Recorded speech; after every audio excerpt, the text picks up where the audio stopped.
everybody. I'm Katie. And I'm Candace. And welcome to Dead in the Heart of Texas, a Texas true crime and paranormal podcast. Woo! Jazz hands! Toast. Toast as Katie drinks a Shiner. I am very jealous. I wish I could drink a Shriner, but for those of you who may not know, I have to actually go somewhere other than my home to record, which means once I'm done recording, I have to drive. She could have just lived with me, but she said no. I could have. But I decided I would do your husband a favor. He'd be like, oh god, I can't handle both of them together. He likes you. What are you talking about? I know he likes me. Oh, goodness. So, how are you? What have you been up to? I had my first day of my undisclosed new job where I have to talk to people on the phone for 8 hours. That sounds like my nightmare. It's also my nightmare, hence the Shiner at like 4 o'clock at the afternoon. Hey, sometimes you need it. Sometimes it's just one of those days. How about you?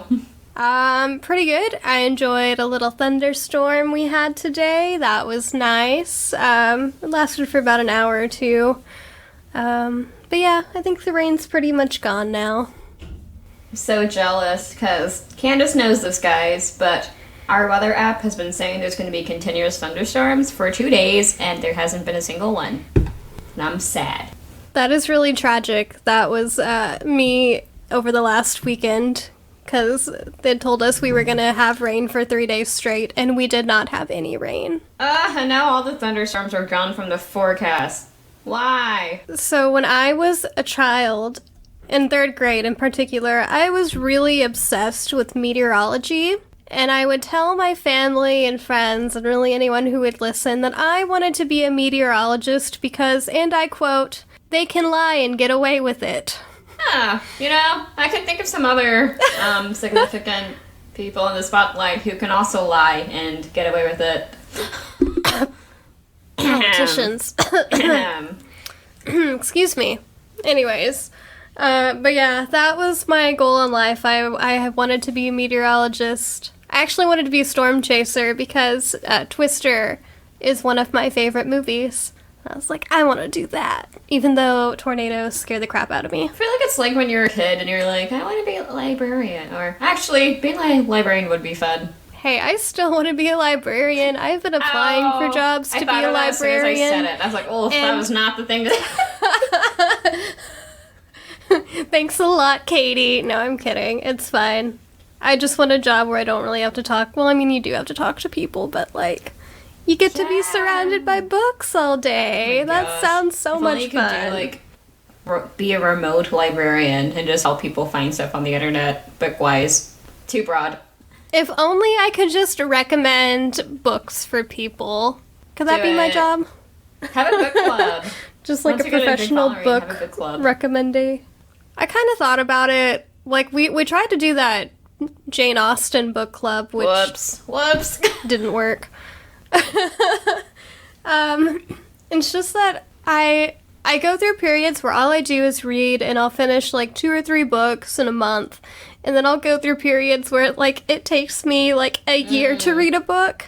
And it's like I'm somewhere in between that right now, but I don't know if my reading speed is up enough to be in a book club.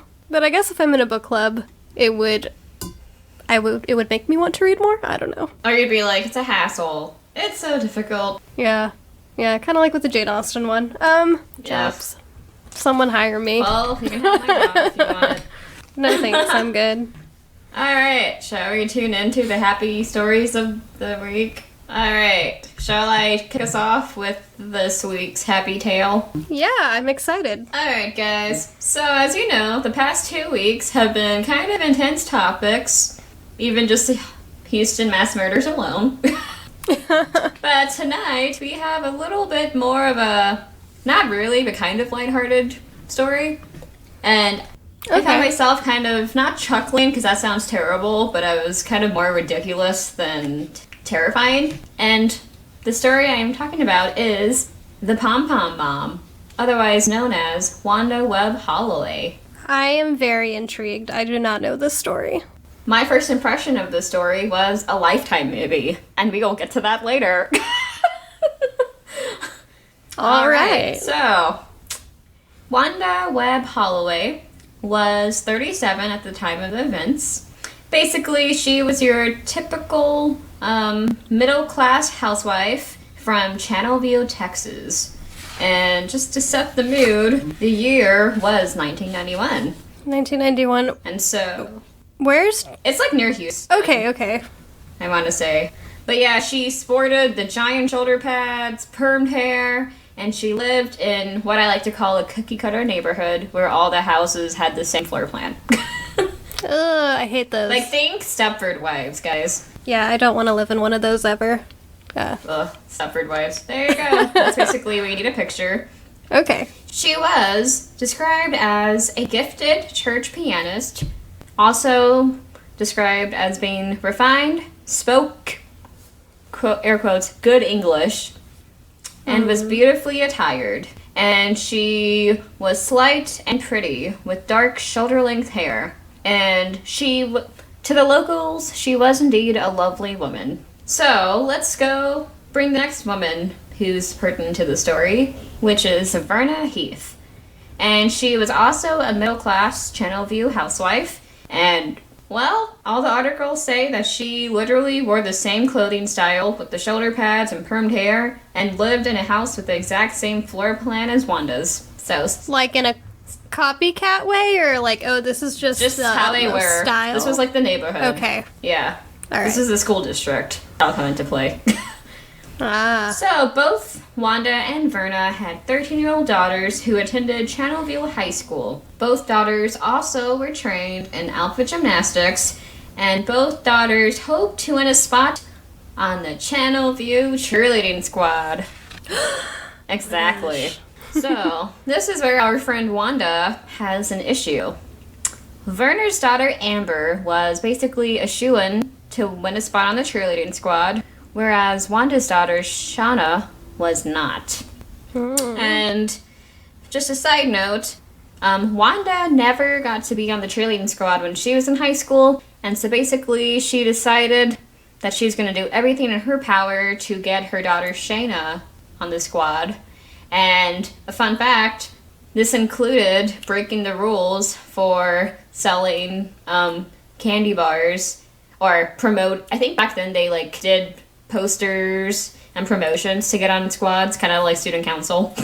Oh, interesting. So it's not based on talent at all. There was an audition, but I think there was other stuff you could do to campaign. And basically, from what I understood, Wanda cared way more about it than Shayna actually did. And Wanda actually broke one of the rules that you couldn't give away like food or candy, and she did anyway. So, fun fact. But anyway, just to this little problem is that Amber was probably going to make the squad, and Shayna would not. And so, because of this, Wanda came up with a plan to ensure her daughter's spot on the cheerleading team, which was to have Verna Heath offed, or gotten rid of, before the cheerleading tryouts in March.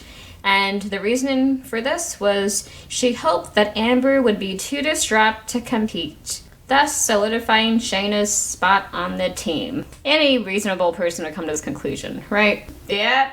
Wow, holy. That is like stage mom to the max. Yeah, I'm just gonna lay sit with that for a second. Yeah, just to reiterate, Wanda never made the cheerleading squad, and her plan, I guess, was to live vicariously through Shayna. And she was willing to go to very extreme measures. And so, Wanda tried to bring her plan into action, and she contacted her ex-husband's brother, or her former brother-in-law, Terry Harper, and she basically tried to task him with finding a hitman. And I labeled this next section as a not-so-smart execution of said plan. Terry Harper told Wanda that it would cost either $12,500 to kill Verna, or, oh wait, I can't read my own writing, $2,500 to just kill Verna, or $7,500 to kill both Verna and Amber. And Wanda told him, I just want her gone, and she decided just to only have Verna killed. Little did she know that at this point, Terry had already notified the police of her plans. And according to Terry, she said she just wanted it done. She said she could handle it. On January 28th, 1991, after dropping off Shayna at church, I know, right? Wanda met up with Terry at a Pasadena hotel. And there she was caught on tape making a down payment of 21.5 carat diamond earrings. And basically, she was charged with soliciting capital murder. And the two officers who arrested her said that while they charged her with this crime, she literally showed no reaction, no emotions, nothing. Nope. None at all? Basically, you guys know, she tried, she failed, and she got caught. And so, another sickening part of the story is the trial and sentence, guys. It gets even more fun. Oh, it gets better? So, Wanda pled not guilty and was convicted of 14 years in prison for the first trial. Her first sentence was eventually overturned because one of the jurors was discovered to have had a previous felony drug arrest. And so, in 1996, 5 years after the crime, she pled no contest and was sentenced to 10 years in prison. But here's the kicker. She only served 6 months. I'm sorry, what? She only served 6 months and was let off on probation after. I probably know the answer, but I'm gonna ask. Why? My immediate response is white privilege. Yeah, that's what I'm thinking too. So, she only served 6 months of her sentence, and it was supposed to be how long? 10 years. And only 6 months. I know. When I read that, I got so pissed. But no, there's no such thing as systematic racism and... No. And then you see all the people in prison for doing something that was like literally a one-time thing, clearly, or they didn't even do it all and someone just planted it and they're serving life. Yeah. Like something like having weed on them or something, God forbid. Yeah. Just go to any campus. College campus. Like, come on. Right. That's so infuriating. Oh, and let's just talk more about Wanda's behavior during this process. So... just after her first sentencing, she appeared on the Phil Donahue show. And clearly she was actually just like reveling in all of this media attention. And to stroke her giant ego, there were actually 2 made-for-TV films made in the years following. The first one is called Willing to Kill, the Texas Cheerleader Story. And I think I saw the second one, which is The Positively True Adventures of the Alleged Texas Cheerleading Murdering Mom. That one rolls right off the tongue. Yeah, I'm pretty sure that's the one I saw. And, you know, when I watched it, I thought she seemed ridiculous, but when I looked at this case, I think the actress actually did a good job. You know, now that you say that, I do slightly remember it being, like, late one night, and I was in bed flipping through the channels, and I came across some Lifetime movie, and it was, like, I remember, I can see it in my head, there's this lady who was, like, looking really pissed off, and they were, like, cheerleaders on the front lawn of the school in practice. Could have been a completely different movie, I wonder. There was, like, a more well-known actress in it who played, Verna. She was, like, blonde, Caucasian. I think she was in, like... I feel like this... She was in another show that I've seen, but I didn't I feel like this... I don't know who. Oh, this lady in my head, I feel like she has red or brown hair. So maybe not. Maybe it's a different movie. So maybe you saw Willing to Kill. Maybe. But anyway, yeah. So this was the more lighthearted story of the day. And yeah, I just find her ridiculous. And I find the whole thing ridiculous. Do we have any, like, word on where she is now? I could have looked that up. I probably should have. I just know that it's okay. In an interview with, like, her daughter is basically like, yeah, I'm definitely avoiding the whole pageant mom scene for when she has kids of her own. Yeah. But, yeah. Don't blame her. I don't think her time in the spotlight lasted long. It seems like it was just this point, and now she's just known as the crazy Texas cheerleader mom. Oh, well. But yeah, guys. All right. Wanda Holloway, class act. Thank you for that lighthearted story. Just wait till next week. It's going to be a bloodbath. Oh, no. I haven't picked yet. Oh, no.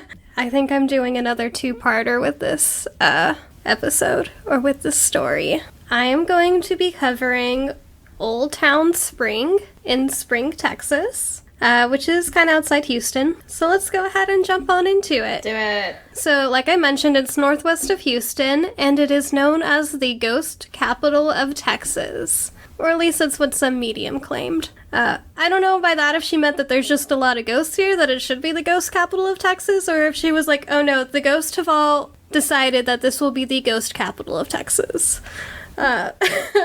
Hey, when you go on your honeymoon one day, you know to go there.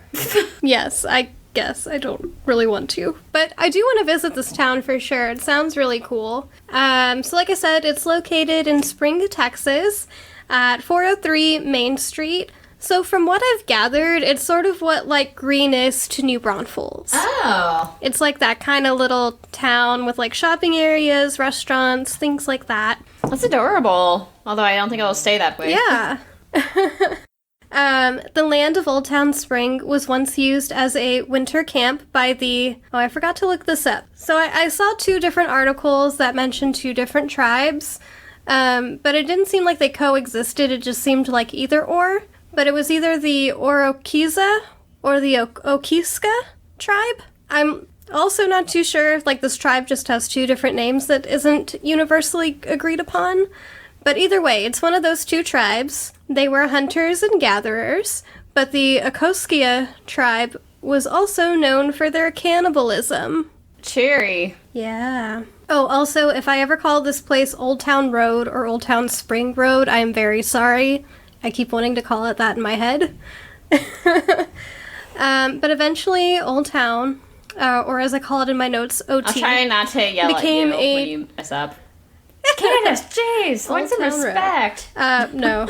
That's what I'll say. I'll be like, I'm so sorry, don't be mad at me. Don't apologize to me, apologize to them. I'm so sorry, Spring, Texas, don't send the ghosts after me.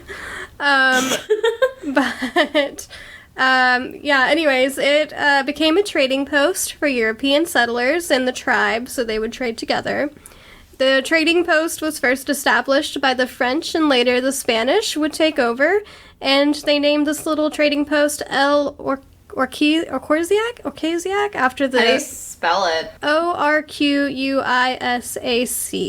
which is like after the tribe. I'm trying to figure out how to pronounce it. Anyways, I'm so sorry. I probably butchered it. The time of trading with the settlers was very brief, though, because white people are trash. Europeans started settling in the area beginning in the 1800s, and the area really began to flourish after the Texas Revolution in 1836, which was around the same time that the city of Houston was founded. Fun fact. Within the next 9 years, the population began to grow even more due to how cheap land grants were at the time, and this attracted a lot of Germans, because if there's one thing that Germans love, it's a good bargain. Who doesn't love a good bargain? Right? Also cheap land, but also we know why it's cheap. Anyways, in 1871, a railroad was built that went right through the town. That's gonna end well. And just plowed right through it. No, I'm kidding. They, of course, built it around the buildings and such. I'm glad you said that, but sometimes I wouldn't be surprised if they were like, sorry, you just have to take down your memorial or monument. They're just like, I really hate the Joneses. Hey, let's build a railroad through their house. Hey, that's my plan for the places I don't like. I don't know about right? you. The workers that were brought in to man the railroad called this area Camp Spring, which is named after... So they named it Camp Spring after one of the worst winters in Texas because they were looking forward to better weather, i.e. spring. So eventually camp was dropped from the title and it became known as Spring. All right. The railroad really created like a boom town, and the population grew, which allowed them to be qualified for a U.S. post office.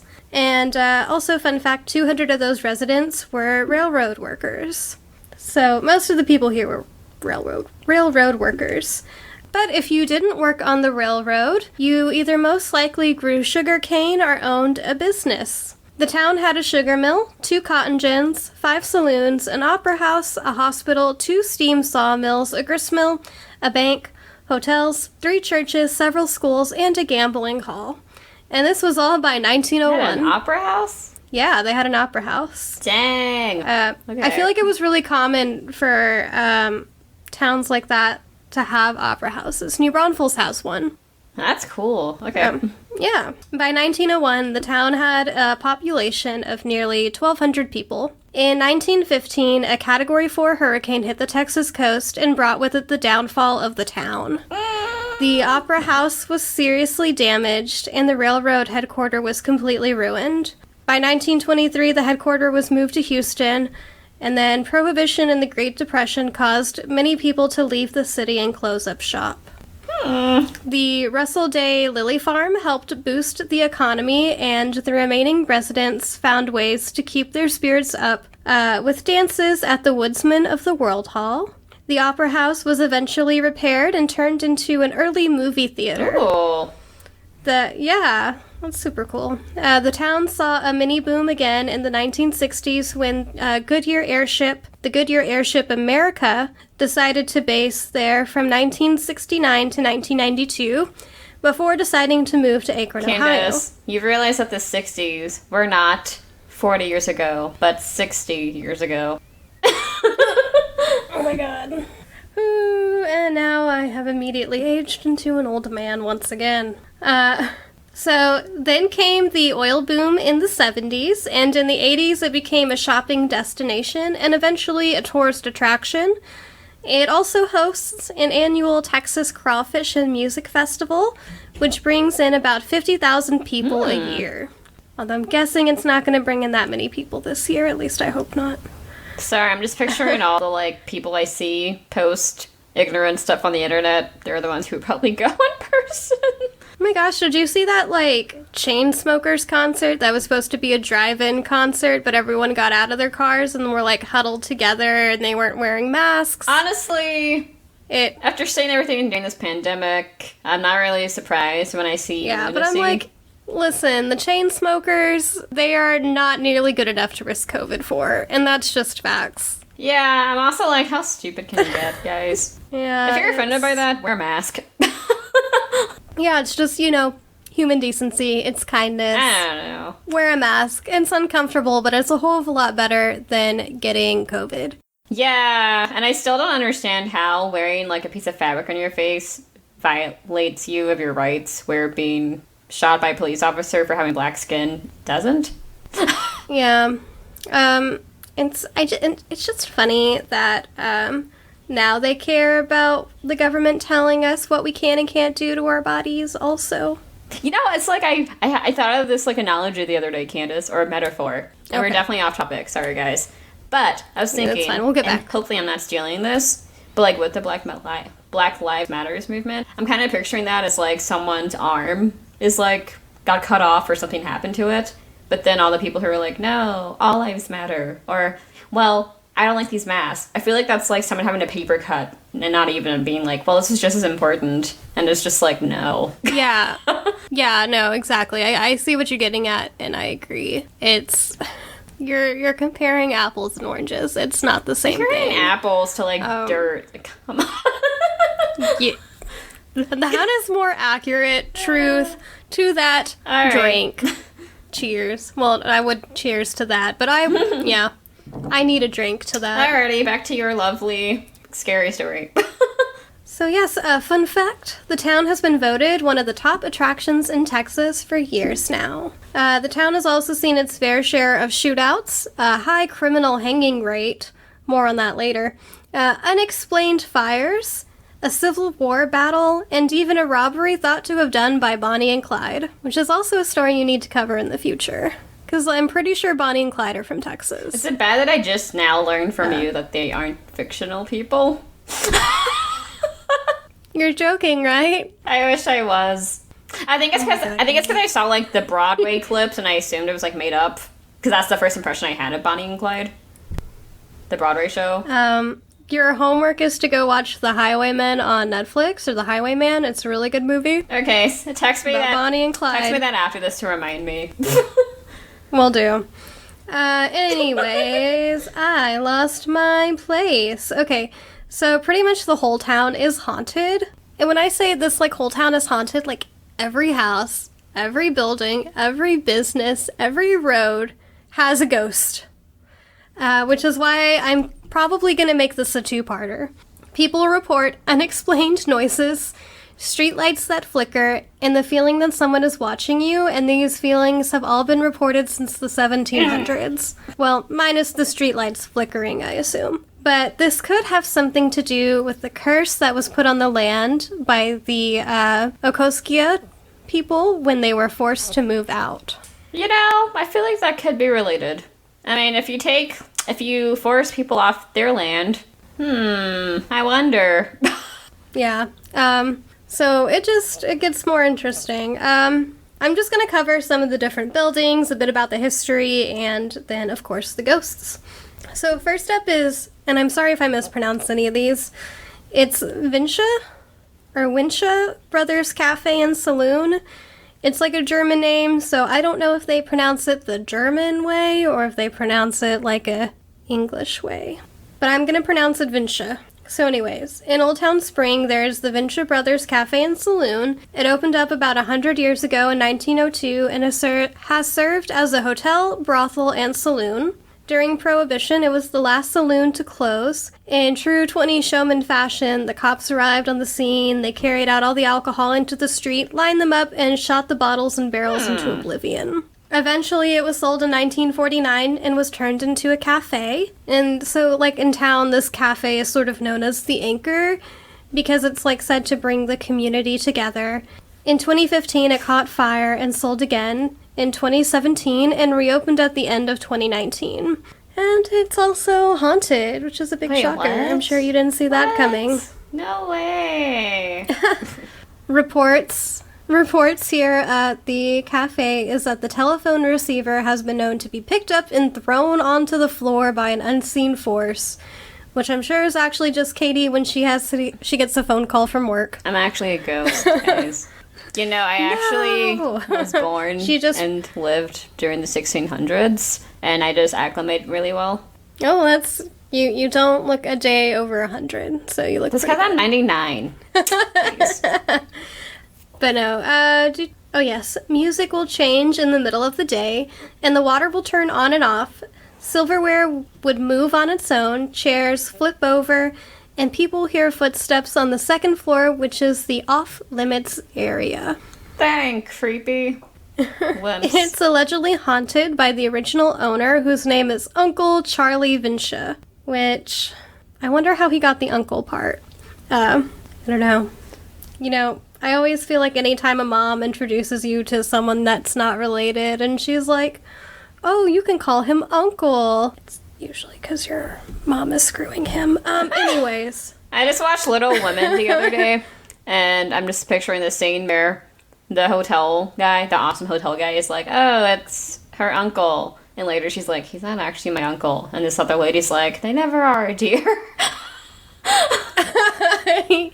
It's exactly like that. So anyways, Uncle Charlie haunts that place, and the second floor is said to be his domain, and everything is pretty much the same since he passed away, or at least it was before the fire. I don't know how much has changed since then. So next up I want to cover the Whitehall House. It's a 2-story home built in 1895. In its history, the home has changed owners multiple times, and in 1933 it served as a funeral home. That's just asking for pleasantries. Yeah. So if you ever visit the home and you go up to the second floor, you will find a designated, quote, ghost room, unquote. Which I was very confused at first. I don't know if they meant, like, do they just tell the ghosts that they need to go into this room? Or is it like the ghosts are just like, this is my room? Either way, one homeowner decided that they were going to renovate the ghost room, which we all know is a super bad idea because spirits don't like it when people mess with their crap, especially when they renovate. This led to violent paranormal activity, and it took a while before things returned to normal. Fun. Yes.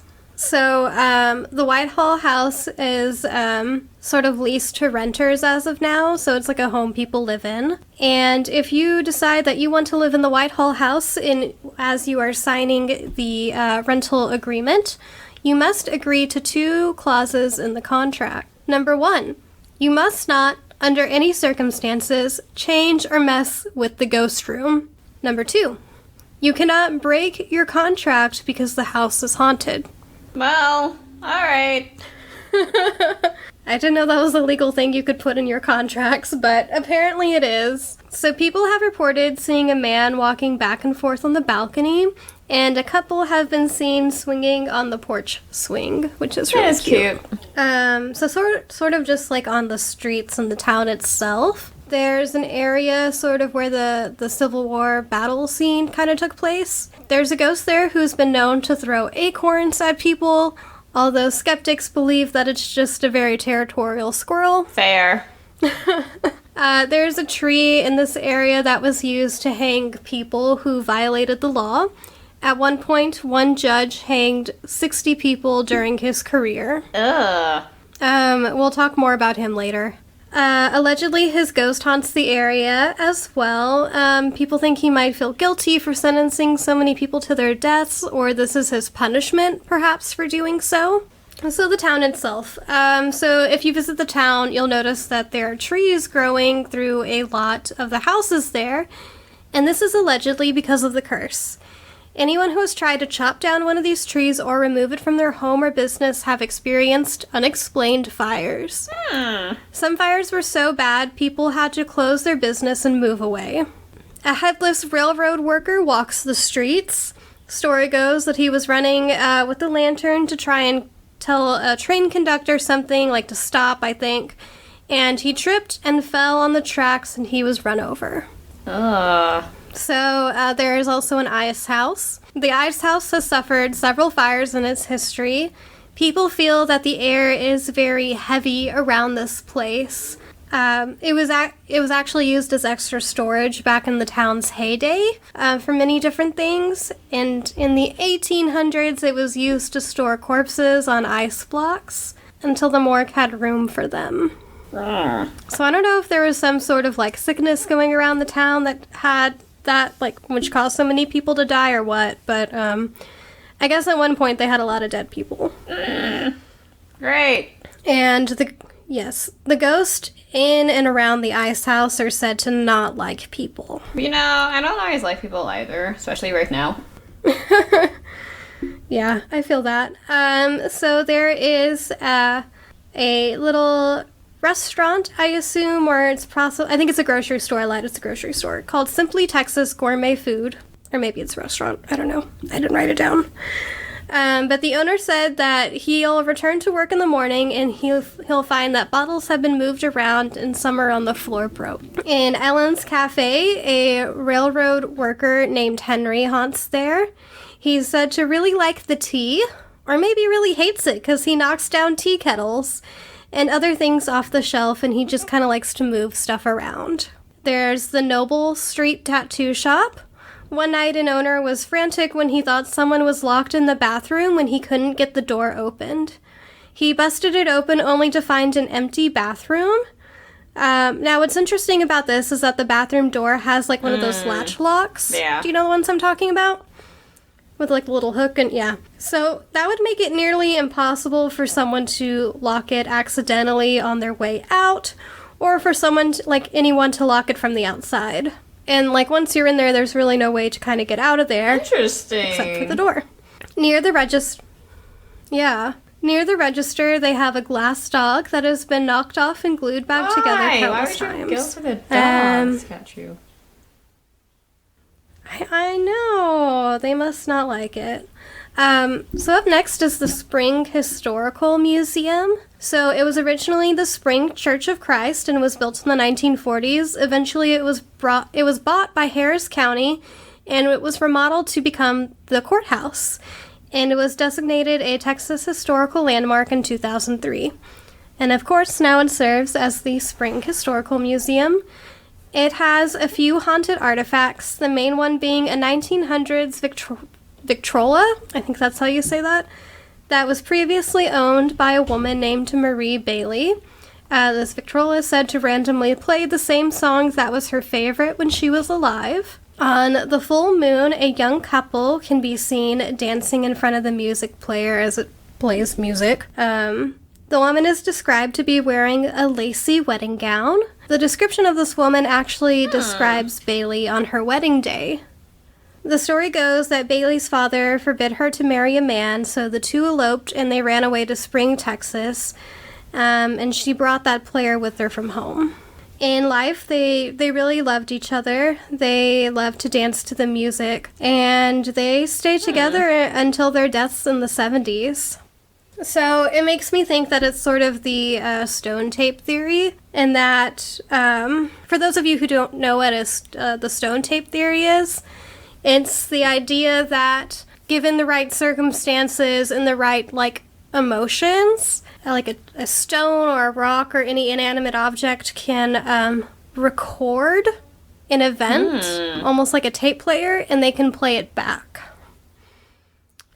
Which is what a lot of residual hauntings are said to be. see that. So I think that's definitely what this is. Ew. Yeah, ghosts have also been known to follow people home.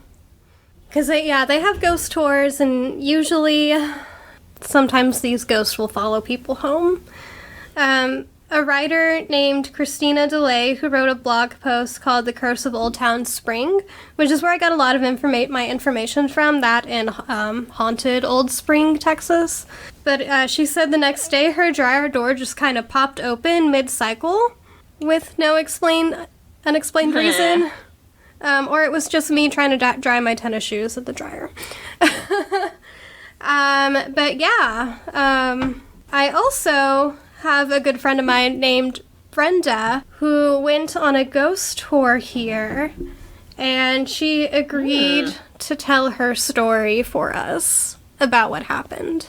So we'll go ahead and play that for you right now. All right. Hello. Hey, how's it going? Good, and you? Pretty good. Can't complain. So I was wondering if you could tell us a bit about your experience that you had at Old Town Spring. Sure. I mean, it happened, it's more of a long story, and it happened more after, but I'll tell you what's set up to it. All right. So I'm assuming you are going to tell some, or you've told some backstory to the town, Yes. because that's how the ghost tour started, but I'm getting a little ahead of myself. We arrived really early because before we had even gone to Houston, that was my boyfriend and I was so excited to go there because the shops look so cute and everything. Mm-hmm. And so we arrived really early. It was about to be 9, but most shops close at 8 or are about to close at 9. All right.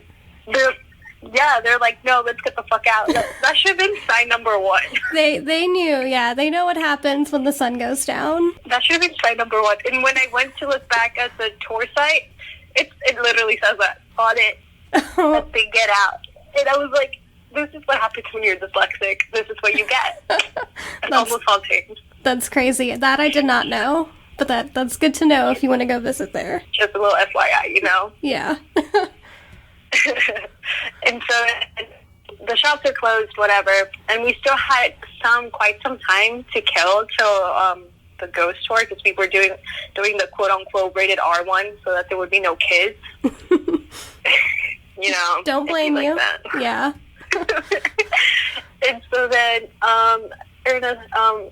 my boyfriend was like, let's just walk around, maybe look at a shop that you like, we can come back tomorrow, yada yada.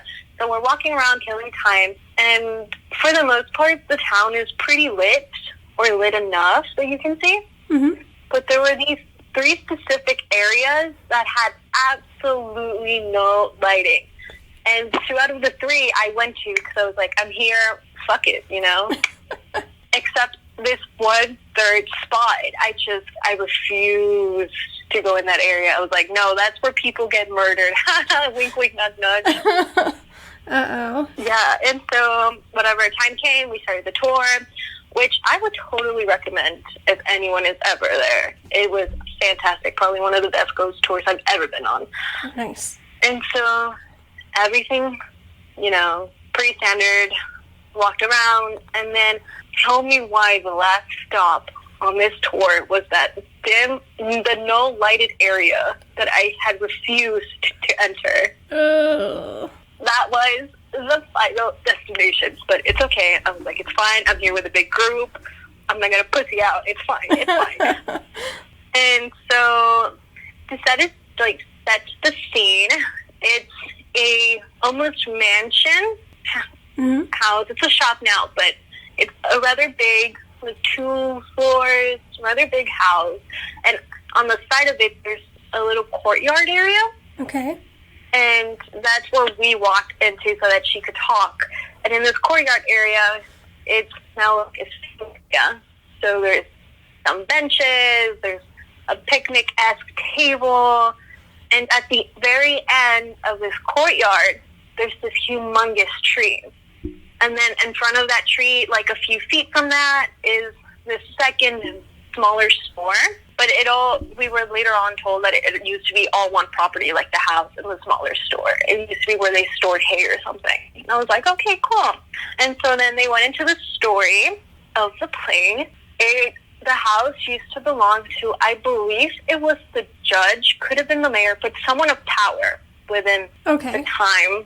And he was known to be a really cruel man. And he was one of those people that thought it's better to be feared than loved. Ooh. So I don't remember exactly, but if some people were found guilty, some men were found guilty, and instead of being taken to the prison, he hung them on the tree that was at the end of the courtyard. Oh, I know the place you're talking about, yeah. Now you know what I'm talking about? Like, he hung them at the end of the courtyard, and he would keep them like piñatas hanging for 3 days. What? Okay, that I did not know. That is terrible. When I found that out, I was disgusted because not only is it inhumane, but let me tell you something. Texas heat? Yeah, that has to be gnarly. Ugh. Not a joke. She is not a joke. I wonder, when I was doing my research, they talked about a judge who, like, hung about 60 people during his time. So I wonder if I think this is him. Okay, all right. Continue. He hung quite a lot of people from what I remember. I don't remember the specific number, but it was a sum. Yeah, that's crazy. Quite a notch under the belt, and I was like, oh my God. Ugh. And then she, our ghost or host, try saying that 3 times fast, was telling us, like, more little fun facts before she went even further into the story. And just a little fun fact is that, the judge obviously had a wife and a daughter, and his daughter's room was the room facing right from the tree. Okay. So she got to see this very, calm, peaceful view with that aesthetic, really fun, quirky things for a young girl, She's pretty young. Yeah, for sure. I'm sure she liked that very much. Oh, I'm sure she loved it. She was like, good morning. Hello, beautiful sight. Yeah. So, and then there was, the wife passed away due to a horse carriage accident. Oh. Probably more because divorce wasn't a thing, so I don't blame her. But official story is a horse carriage accident, leaving obviously just the judge and the daughter left, just the 2 of them. And so then smaller store I was telling you that used to house hay. I'm pretty sure that's also where they had like some livestock, like a couple of chickens or whatever. But it was known to be one of her chores to, be in there, clean about. Yeah. And now there's current day, there's a bench right in front of it. There's an AC unit sticking out of a 2nd-story window. Oh my God. So she fell out of that window one day. Oh. Well, I forgot what she was doing, but she fell out of it. And it was the place where I was sitting. I was sitting right underneath that air vent. Oh no. It was... That's lovely. The entire time I was there, the entire time I was there, I just felt a particular sensation, and I did not enjoy that particular sensation. Yeah, I can't say I'd blame you. I remember you telling me about this, but go on. About the sensation, and I thought I had avoided it because the tree, I was not going to sit because that was where the picnic table is. The picnic table was nearest to the tree, and I refused to sit there. But I was like, this bench should be fine. She done messed up. Oh no. But anyway, so she fell out. She did not die. However, she broke her leg. Oh. But it was such a nasty injury to the point where bone broke through. Oh, gosh. Yeah. It was quite something.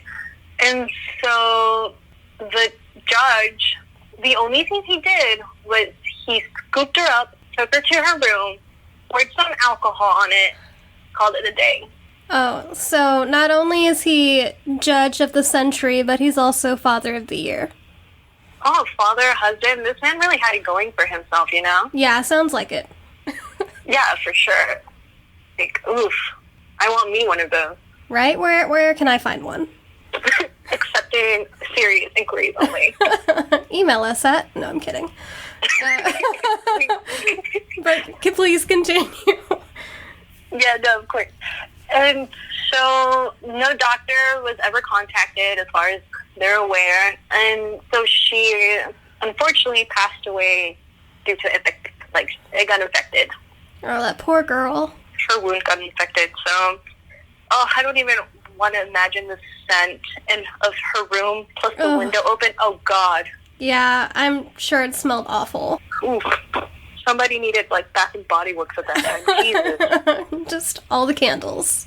Or even light the pumpkin spice. Yes. Anything. Anything to get the smell out. And then that was the story of that. Flash forward a couple of years. And so then the courtyard was then used to be rented out to host birthday parties. Okay. And apparently they were quite popular, but it became something that was noticed by employees that, curiously, this would only ever happen during little girls' birthday parties. Oh. At one point, they would all play Ring Around the Rosie. And so I guess employees just got really curious as to why this particular game, usually because they just assumed, well, I don't know, I'd be a little freaked out too. Different day, different people, same game. I'd be like, Yeah, oh, that's a little weird. Is that the thing the kids do nowadays? But I'm guessing... Is that their TikTok? Yeah, before TikTok. But I'm guessing that's not the case here. I wish it had been. Oh, no. And so then eventually some of the employees were like, hey, why are you guys playing that game? And so the birthday girl or someone had told them, oh, we're playing this game because it's our new friend's favorite game. Oh. And they were like, your new friend? We're like, oh, that's so cool that you made a new friend, and then they're here at the party, blah, blah, blah, blah.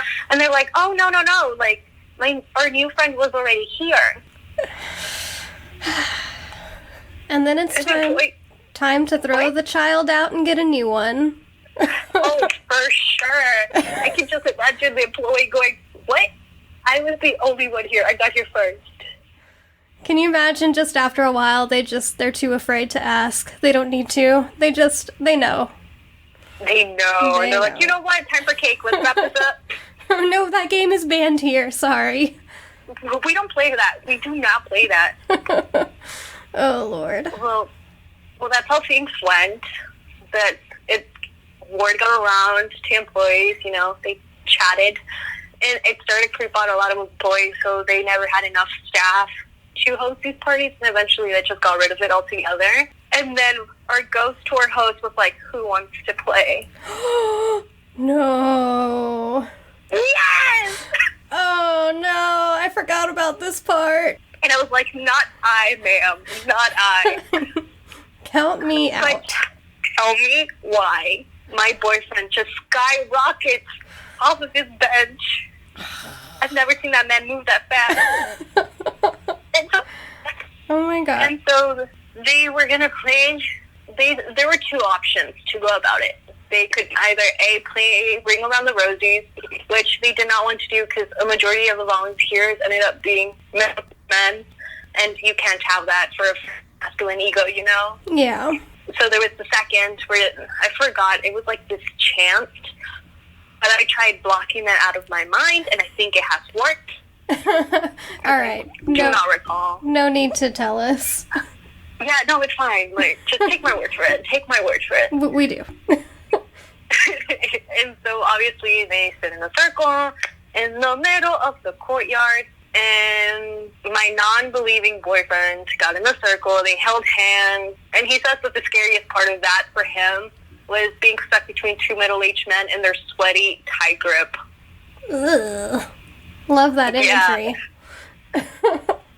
He was very descriptive. I'll save you a graphic, gory detail for those. Like, I'll let them know. I'll let them know, dear. Sounds good. Those are his 2 cents about that. All right, so I guess he didn't experience anything other than sweaty, gross men. Welcome to the life of a woman, but no, he says he didn't. Okay, so what happened? And so, on my end, though, I'm pretty sure the chant lasted at most 5 minutes.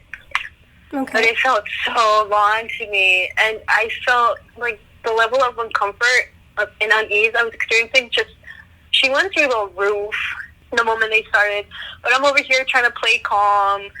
Like, oh yeah, this is totally fine. It's fine. But everything was... Entire time. Everything was not... Go on. It was not. My leg was bouncing up and down, Low-key a panic attack, but it's fine. It's fine. It's fine. And, yeah, like, it just got cold, blah, blah, blah. And so the gist of it was, the conclusion was, no one experienced anything. And so they were like, someone broke the circle, I'm pretty sure. Because something happened. He didn't really talk. The moment they dismissed us, him and his partner that had gone, got ricketed out of there. So I wasn't the only one on the uneasiness, probably. Probably not. But he left so fast. Damn it. And so, yeah, they concluded, it ended, and then he was like, okay, let's go. And I was like, you better not bring home anything with us. You better not. Ha ha ha ha. He did. Oh, no. At least I'm pretty sure he did, because we arrived at our Airbnb, and he was like, we forgot. I don't even remember what we forgot. But he said, I'm going to go to the corner store. Do you want to come with, or do you want to stay? And the tour had been pretty long, and we had walked the entire town. So I went, no, I'll stay. Because, I thought out of sight, out of mind, Yeah. Apparently not how that works. Uh-oh. And so he left me behind, and I was like, okay, let's get ready for bed. So I started doing my skincare routine, and I was about to, wash my face, and then the light bulb just exploded. It exploded? It just exploded. At first I thought, that I had blown out the circuit or something, but I was thinking, how in the world did I blow it out? I didn't even touch it. I was like, maybe I got water on it, but I didn't, because I hadn't washed my face at all, obviously. I was about to. And so I'm over here feeling in this small bathroom trying to find the circuit or whatever, but then something fell in the shower, and I said, absolutely not. No, ma'am. Guy rocketed out of there so quickly. And that exact moment, with this look of dread and pure horror, that's when my boyfriend arrived, and he just laughed at my face. He would. That's so mean. He did. And he just looked at me and I saw him reach for that, oh, you look like you saw a ghost line. But I beat him to it, and I was like, you fucker, I gave you one rule. I told you not to bring anything home. And look what you did. Oh my And look what you did. And it's just my luck that what you bring home doesn't mess with you. No. It messes with me. Oh, of course. Since, I know I'll get a bigger reaction out of her, so let me try something. Do you think it was the little girl? I don't know what else it could have been. I didn't feel uneasiness. Well, there had been some horrific stories and had made me feel sad and other really dark emotions, because some of them two in particular, were quite twisted, in my opinion. Yeah. I only felt unease in that area, and the more I found out, the more they validated why I felt eerie in that area, and specifically underneath that AC air vent. Yeah, that's so crazy. But did anything else happen that night? Well, I don't know if it has anything to do continuing to it, or if it was just I was so freaked out, so my subconscious was like, let's set her up a little more. But I had that night when I fell asleep, I had this dream, which you could only equivalent to like a very long, boring indie film. Okay. On loop. And in the corner, there was this child. Oh. In the corner, there was just this child. And I thought it was a little boy at first, but it got fuzzier and I couldn't really make out, but it was just a child silhouette. And I could just feel it staring at me. Because in my dream, I was also asleep. But I could just feel this child silhouette staring at me, just staring. And so, like, the last 5 minutes before I finally woke up, because it scared me shitless, the little child voice just went, "Mom's home," and just disappeared. Oh, gross. I really dislike that. I did not like it either. I was just like, it's fine. I love early mornings, you know, rise and shine. Yeah, like, make some tea. It's all good. Ugh. It's fine. Yeah, it's all good. Oh. Well, that's creepy. That story almost reminds me of, like, the stories I hear about people who, like, lucid dream. And they, like, show up in other people's dreams or in their homes.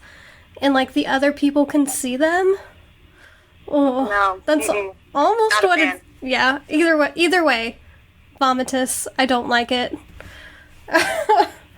Well... No, and then I obviously didn't tell him about the dream because you could tell it was spooked. And eventually, I did tell him, believing ass. And he then proceeded to tell me about other dumb things he has done. And I'm like, sir, you must respect.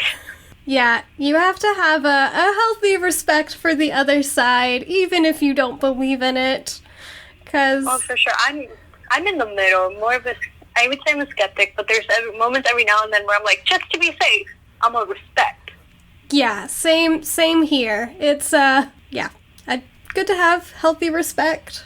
Don't mess with Ouija boards. Don't sit. Do not. Yeah, don't sit in a circle in a courtyard and chant to bring out a little girl ghost. Just don't do Especially it. between two little H men. Don't do it. Yeah, it's not worth it. All right. Well, thank you so much. I also realized I didn't say your name at the beginning. Can I say your name? Oh, sure. Go ahead. Okay. All right. Well, that was my friend Brenda. Thank you so much for sharing. I really appreciate it. And thank you for being the first guest on the podcast. I'm so honored to have been the first guest. All right. Well, I think that about wraps it up. Anything else you want to say? No, not really, except maybe you guys should look into St. Edward's University. I've heard quite some stories from there, similar to the little girl. Yes, that is on my list to cover. To be honest, there's so much to cover for Old Town Spring. I think I might have to do it a little mini series on it. Oh, girl, for sure. I felt like we took 5 steps, and then our ghost tour host was like, "And here," and I was like, "Girl, let me breathe." Yeah, it's like every building has a story. The land is allegedly cursed. Oh, yeah. yeah. If you touch that land, if you mess that land, best of luck to you. Yeah, don't chop down any trees. That's what I got from my research. But all right, yeah. So maybe after this one, we'll have to talk about St. Edward's, because I know your boyfriend has an experience with that as well. He's so dumb. Yeah, that one definitely creeped me out. It still creeps me out so hardcore till this day, and he's so nonchalant about it. I don't know how. I still freak out thinking about nightmares I had 2 years ago. So, anyways, all right. Well, thank you so much. I'm gonna go ahead and stop recording, but yeah, I guess just a little teaser to leave y'all off on St. Edward's. That's all I gotta say. But yeah, so I haven't even gotten, as you probably have heard, I haven't even gotten to that part that Brenda talks about in the story, which is why next week I will be covering Old Town Spring Road again. Oh, I said it. I was so good. I think I went the entire episode without saying it. Just make it a drinking game, guys. If Candace ever says snap by my stick, take a shot. There's plenty of chance next week for that. But yeah, I'm going to talk more about her story as well as some of the other buildings that are super haunted, because this town is insane. But until... Oh, do you have any updates before we leave? I don't think I do either. Do you want to plug your YouTube channel? Yeah! Remember to check out my adorable YouTube channel, Freckled to a T, T-E-A. All right, until next time, I'm Candace. And I am Katie. Until then, don't let black-eyed kids follow you home after chanting a creepy rhyme in a courtyard. Alrighty.